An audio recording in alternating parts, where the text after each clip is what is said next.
Right now, the plant makes 3 different kinds of paper products.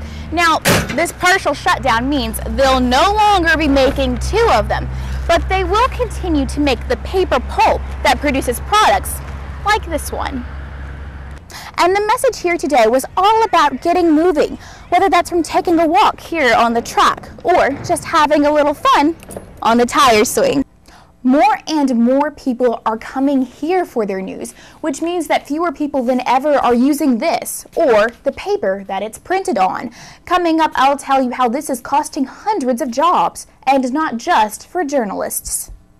In tree-lined residential areas just like this one, it's very common to see wreaths on the front door and Christmas lights on the front porch. In fact, decorations outside the home are a huge part of the Christmas decorations market. Now, the Walk Hard team is expected to arrive in Panama City on Tuesday or Wednesday. That is, of course, if the rain doesn't hold them up. Now, the hikers must carry everything they'll need for their 6-day trip down these roads on their backs. One said that his backpack weighed about 39 pounds.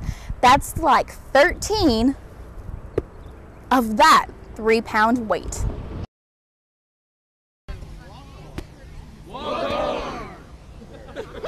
In case you missed it, that was Walk Hard, and it's great weather for a walk. But why the photo op? Well, these 5 fraternity brothers aren't just walking to the edge of the block or to the end of town.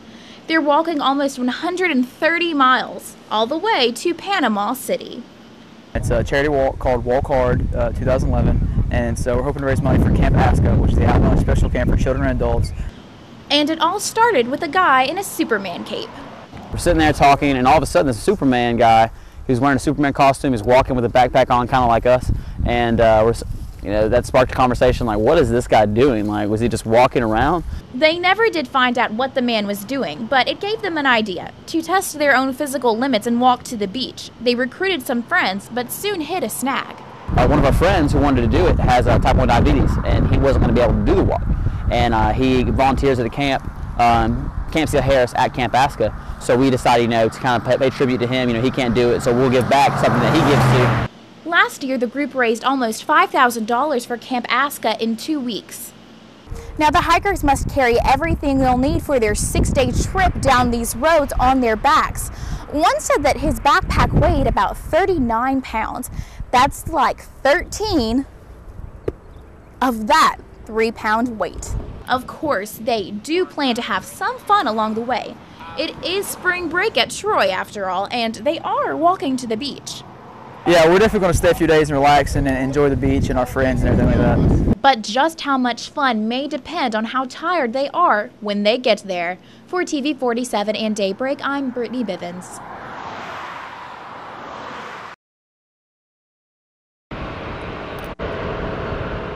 The Abitibi-Bowater plant has stood in Childersburg since the 1940s. It employs 400 people from this area. But at the end of the month, 200 of those employees will lose their jobs. We had communicated with them, and the morning that they sent the press release out, I did get a call that morning before it did come out just to let me know what was going on. The part that's facing a shutdown is a pilot program that Abitibi-Bowater started just last year. The company made newspaper print for years, but a decline in paper sales left it looking for a way to fill in those financial gaps. We started a pilot project to produce what we call packaging grade, which is like a brown craft paper. It would have required us to invest multi-millions of dollars. Right now, the plant makes 3 different kinds of paper products. Now, this partial shutdown means they'll no longer be making 2 of them, but they will continue to make the paper pulp that produces products like this one. The shutdown is expected to have an impact on more than just the local workforce. Neighboring towns expect to see some of their residents laid off too. Of course, you'd heard rumors for the last month or so. We'd heard rumors about it, and it's always a sick feeling in your stomach when you start hearing rumors. And as the headlines about the closing come pouring out, one thing's for sure: they won't be written on paper from Abitibi-Bowater. For TV 47 and Daybreak, I'm Brittany Bivens. Think you could manage to do this? Well, plenty of people did last Saturday. That's when Get Healthy Talladega had its kickoff celebration at Noble Park. The event was sponsored by American Pediatrics to promote awareness on childhood obesity. We have 31% of pediatric age group who are more than obese. So we wanted to bring an awareness to the population to know that there is a healthier option available. And Alabama has been ranked the second most obese state in the country for 2 years running. But the Get Healthy Talladega initiative wants to change all that. Local nonprofit groups are on hand to give out information on making healthier choices. Great turnout. We had 120 people that started the Obesity Awareness Walk at Sylacauga Pediatrics this morning. They walked all the way here to Noble Park. And the message here today was all about getting moving, whether that's from taking a walk here on the trail or just having a little fun on the tire swing. And there was plenty of moving going on. Impromptu dancing broke out around the park and prizes were given to the best hula hoopers. But with all of this exercising going on, how much fun could this day really have been? The most fun part of the day? Oh, I don't know. It's been all fun. So I don't know if any watching them hula hoop. That was fun.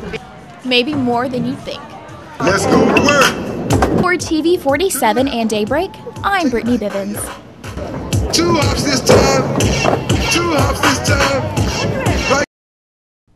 There is still no sign of a Montevallo student who disappeared last week. Police last saw Robert Hardin Jr. walking on 119. They say he was wearing a hooded sweatshirt.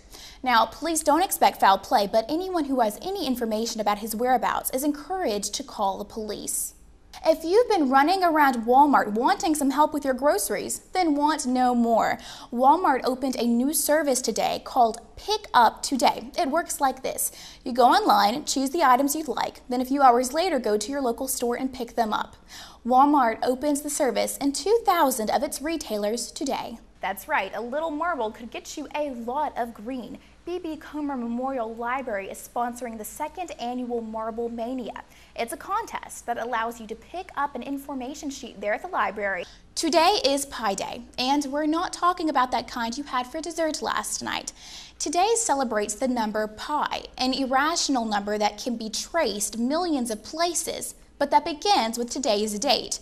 314. Students at the University of Alabama's Math Club celebrated the day with a math competition, t-shirts, and of course, cherry pie.